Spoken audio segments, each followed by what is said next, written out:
que é habeas corpus? O habeas corpus é uma garantia voltada à proteção do direito de liberdade. Eu sou Cíntia Brunelli e no vídeo de hoje eu vou explicar do que se trata o habeas corpus em uma explicação impossível de não entender, quer dizer, eu acho. E a única coisa que eu peço em retribuição é que você deixe um comentário, porque isso me ajuda a levar o direito para mais pessoas. O YouTube entende que o vídeo é relevante e aí ele vai mais longe. O habeas corpus tem o objetivo de defender a liberdade de ir e vir, ou o direito de locomoção, em caso de ilegalidade ou abuso de poder.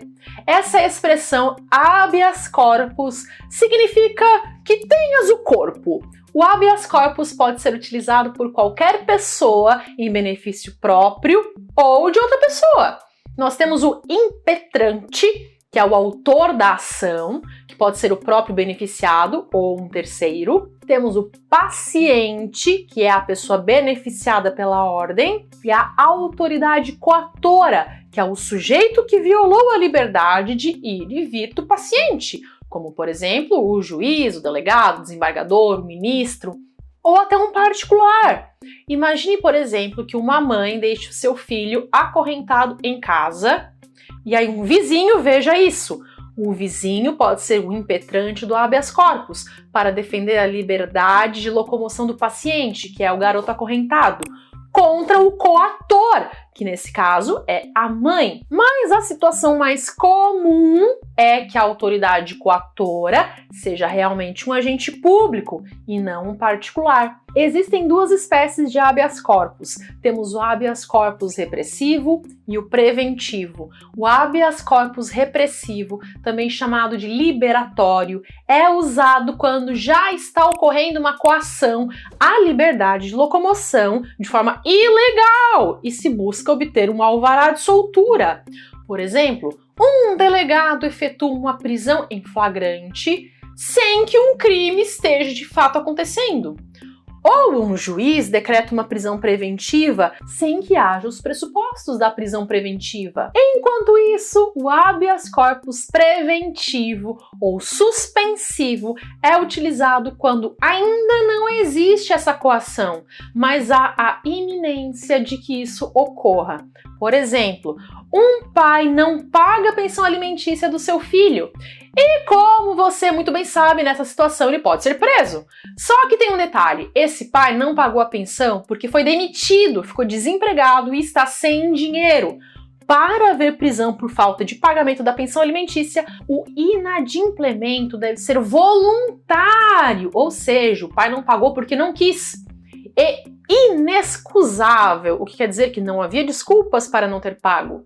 Só que se o pai realmente está sem dinheiro por estar desempregado, a falta de pagamento da pensão não foi algo voluntário e nem inexcusável. Consegue acompanhar o raciocínio? Nesse caso, ele pode impetrar um habeas corpus preventivo para evitar que seja preso. O objetivo é a concessão de um salvo-conduto que impede que qualquer autoridade efetue a prisão por esse motivo. Mas o sujeito pode, obviamente, ser preso por outras razões. Vamos supor, por exemplo, que o indivíduo tenha conseguido salvo-conduto para não ser preso pela falta de pagamento da pensão alimentícia, mas ele seja condenado por um crime que ele cometeu. E o juiz manda expedir um mandado de prisão para que o sujeito dê início ao cumprimento da pena. Nesse caso, o salvo-conduto não vai livrar a pele dele, entendeu?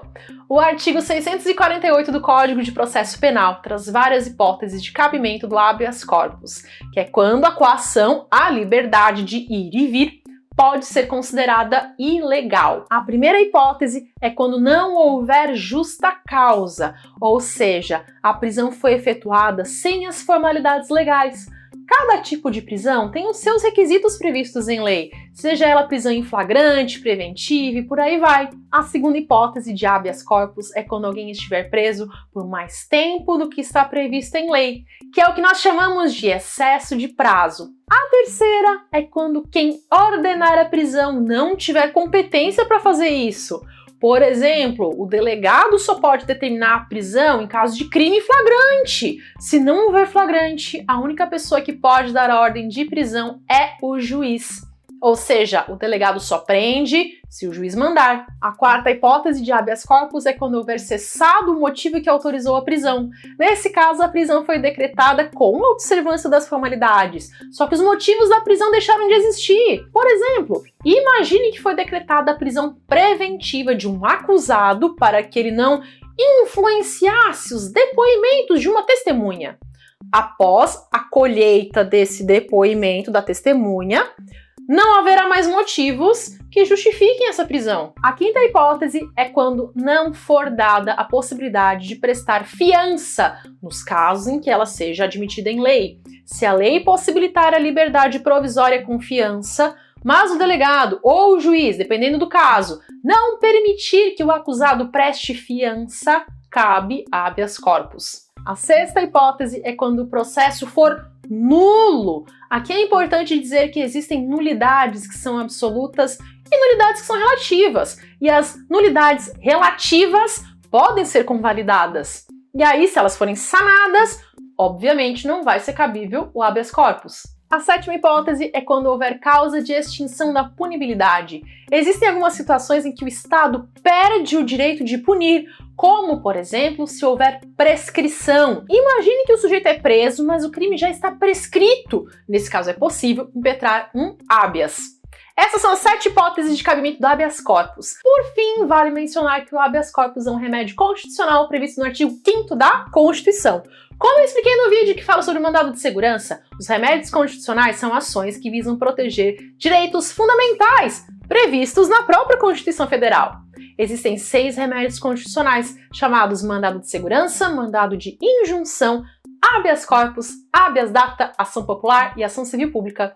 Eu já fiz um vídeo sobre mandado de segurança, eu vou deixar o link na descrição para você assistir quando esse vídeo aqui acabar. Busquei nesse vídeo trazer a explicação mais simples e fácil de entender sobre o habeas corpus. Meu objetivo é sempre de fazer com que você compreenda o assunto em palavras simples e acessíveis. E mais do que isso, que você perceba como é fundamental entender o direito. Para facilitar ainda mais a vida daqueles que estão começando agora essa jornada, eu criei o curso Primeiros Passos no Direito. É o curso online em que o aluno vai começar a compreender o direito e ampliar a sua visão jurídica. O foco do curso está nas disciplinas iniciais, que são as mais importantes para a construção do seu raciocínio, e ele é voltado a quem está começando agora e que é um curso super didático e de fácil compreensão. Fiz com total dedicação para você entender tudo. Para saber mais informações sobre o curso Primeiros Passos no Direito, o link está na descrição do vídeo. Meu objetivo, tanto no meu curso quanto aqui no YouTube, é o de te ajudar a entender as coisas de forma mais fácil, porque eu sei o quanto é primordial que você tenha noções jurídicas, tanto para a sua vida quanto para o seu papel dentro do meio em que você vive.